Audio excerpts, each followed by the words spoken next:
Dak Prescott is going to miss more than 4. Jerry Jones is a moron for not playing him on injured reserve and making sure his franchise quarterback, his $40 million quarterback a year, stays healthy. You're paying this guy $40 million a year. You better be damn sure he's healthy. I don't think he cares because he's desperate. He's delusional. He's Jerry Jones.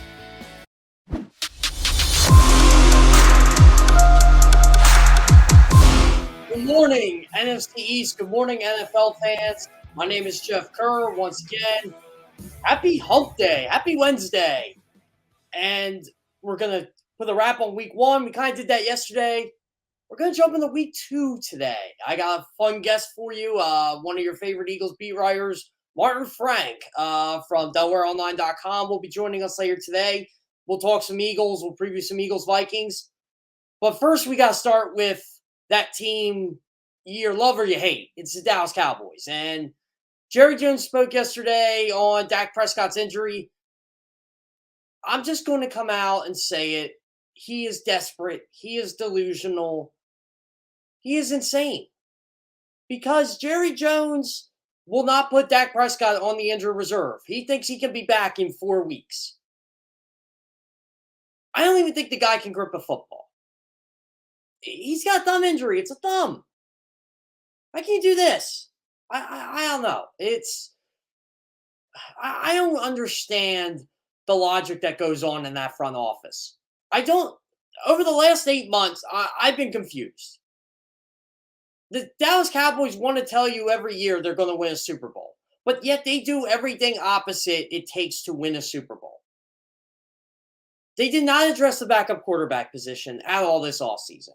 And they're paying for it now because you banked on a quarterback who missed 11 games in 2020 with the ankle injury. He missed the game last year.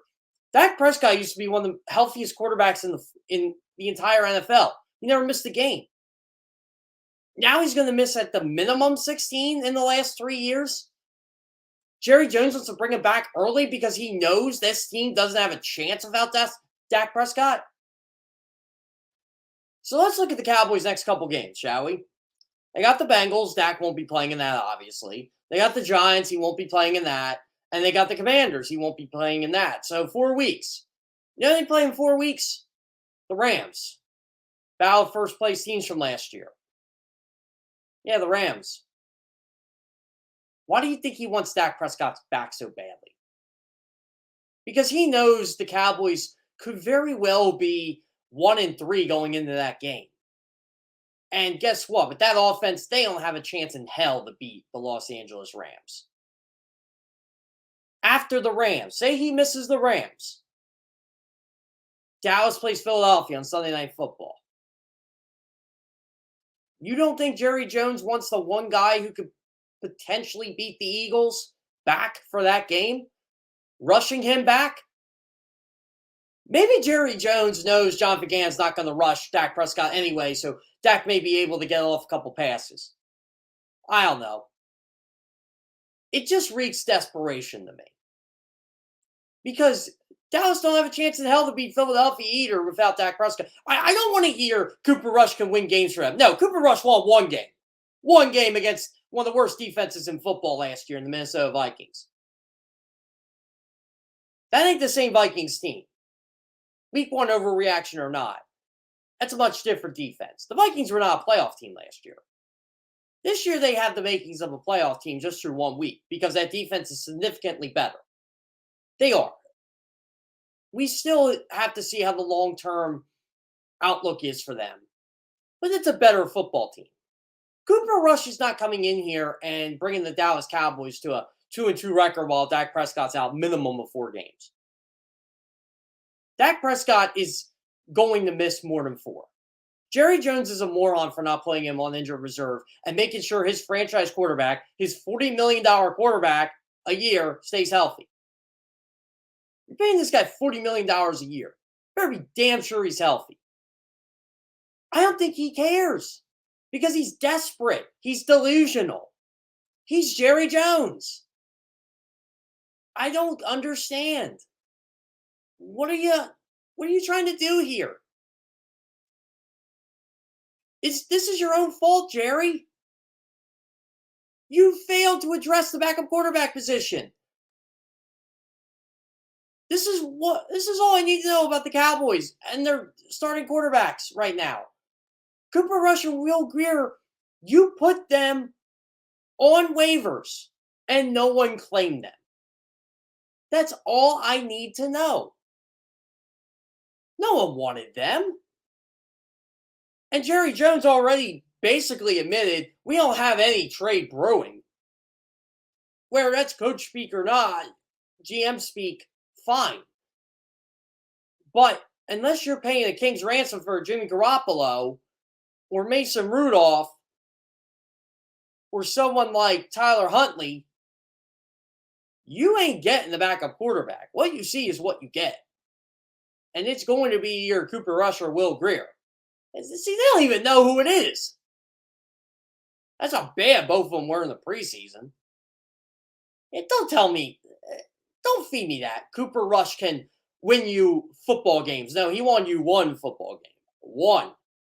There's a big, big difference. Nick Foles ain't walking through that door and leading you to the promised land.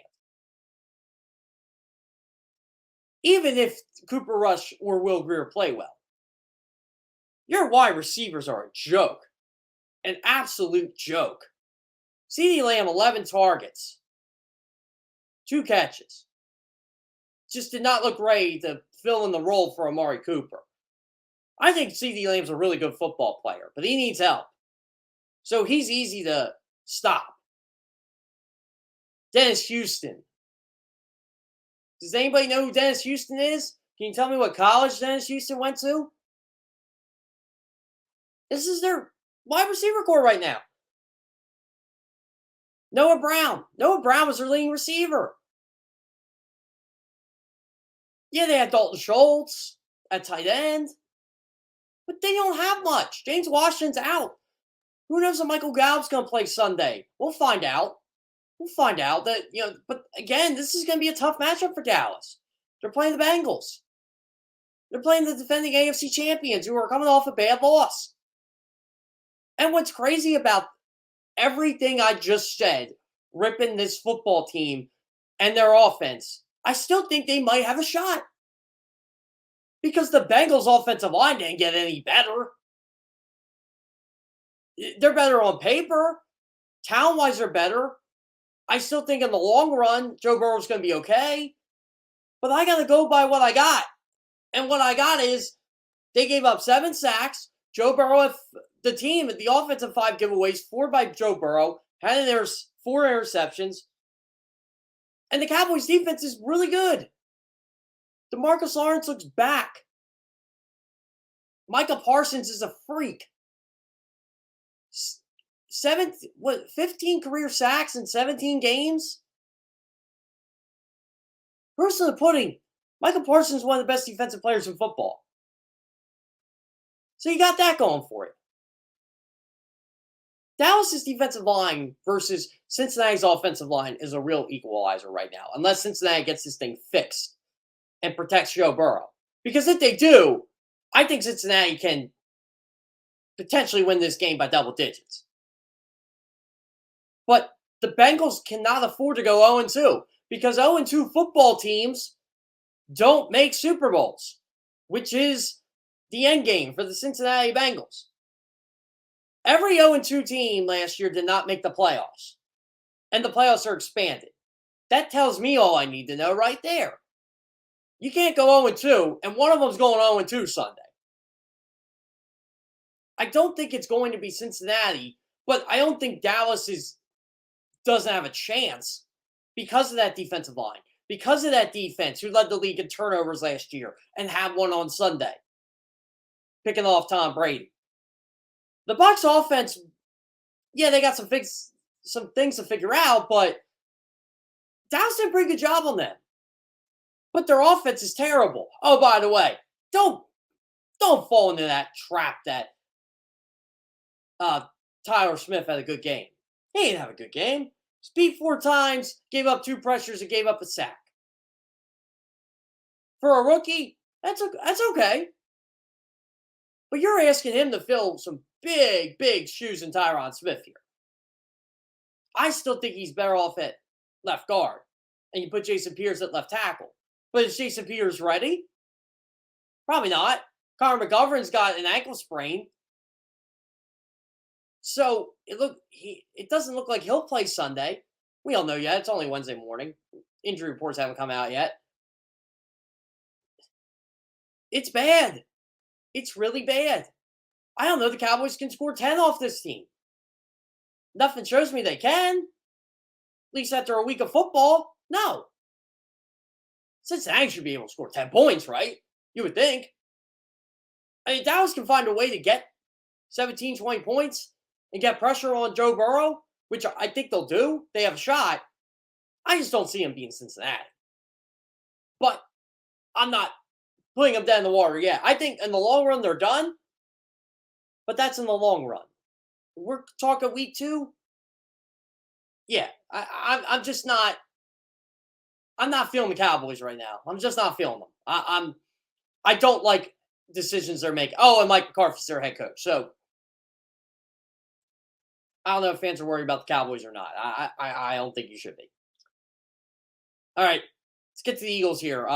They don't play till Monday. So we got plenty of time to talk about them. But I did think this is important. I could care less if Devonta Smith didn't have a catch on Sunday. I could care less. The Eagles won the game. They're doing what every other team does with star receivers. Force feeding them. Cooper Kupp, Justin Jefferson, A.J. Brown. Yeah, that's the class A.J. Brown's in. A.J. Brown was the number 2 receiver in football on Sunday, in week 1. Cooper Kupp had a great game. 10 catches, 130 yards. A.J. Brown, 10 catches, 155 yards. Justin Jefferson, 6 catches, 158 yards in the first half, 9 catches, 185 yards for the game. Good players get the football. Devonta Smith's a good player, too. He's going to get his. Trust me. He'll get his. I'm not worried about that. But I do think it's important the Eagles address this over the last couple days. See, this is why the media can be your friend, believe it or not, because they do ask these questions, contrary to popular belief. They asked about Devonta Smith. Nick Sirianni did not hide it. Devonta Smith has to touch the football. We have to find ways to get him the football. He's too good of a player. But the key phrase was Devonta Smith has to touch the ball. Shane Steichen, we have to get Smith the ball. Devonta Smith is going to get the ball because I think Patrick Peterson may be on A.J. Brown this week. And Patrick Peterson is not the same Patrick Peterson he was 5 years ago. But he's still a good cornerback. Just not what he was. He's not the Pro Bowl All-Pro type. But he's above replacement level here. Devonta Smith's going to get his chance on Monday night. I promise you that. I promise you that. Shane Steichen will not let Devonta Smith go targetless. He only had 4 targets. It was weird not seeing him catch a pass because that's what he's done his entire career. Catch passes. It's different. And I'm curious to hear what Devonta Smith has to say on Thursday. I believe locker rooms are open. So, but this is key to me. And again, this is why I didn't care he didn't have a catch. Shane Steichen. Everybody in this room is selfless. We're all about winning. As long as we're scoring and winning. And the Eagles did both. Offense at 31 points. And they won. Team at 38. Look, it's not just Devonta Smith. Wes Watkins didn't get a target either. Zach Pascal, 1 target. Or 1 catch. So between 3 of them, they got 1 catch. I have no problem with the quarterback force feeding A.J. Brown. When A.J. Brown's getting open, A.J. Brown is beating you. It's funny how narratives work, especially on social media. Social media can be a toxic place, guys, as you well know. Don't listen to the haters on this. Jalen Hurts can't throw the ball to his left. No, he did. He threw the ball to his left as it's the same percentage he threw to his right on Sunday. And he threw the ball across the middle 46% of the time, which is much higher than last year. A.J. Brown has a lot to do with that. The Eagles aren't concerned over their quarterback running either. Do I want Jalen Hurts to get 17 carries? Well, it really wasn't 17. He had a couple kneel downs in there. No. But he didn't really have a choice because he was getting blitzed. He had pressure in his face all day long. His time from snap to football was one of the worst in the NFL. That's on the offensive line. Give credit to Aaron Glenn for the blitz packages. Jalen Hurts had to run. And guess what? He won a game. He ran 20.5 miles per hour on a 16-yard run. That was fastest among all quarterbacks in the league. That was a top 5 speed all week 1. You want Jalen Hurts running the football. That's why the Eagles aren't concerned about. That's why they're not concerned at all. And I can't blame them. It's not a big deal for Nick Sirianni. Let's just put it that way. It's not. I mean, there's a couple other things I want to get with the Eagles, but we got a couple weeks here. I just keep looking at, I think they're going to be fine. There's a lot to digest here in week 1, especially with Jonathan Gannon. And there were a lot of things I didn't like Jonathan Gannon did. But overall, they're going to be fine. They're going to score points. Monday's matchup's a big one, no doubt about it. Same with week 3. But the Eagles are home. And I do think they'll get some things corrected on defense. But I love to see 2 things. Hassan Reddick rush the passer more. I didn't see enough of that. And Jordan Davis playing more. Martin Frank is in the green room. When we come back, we're going to have Martin Frank, and we'll talk some Eagles, and we'll talk some more NFC East right after this.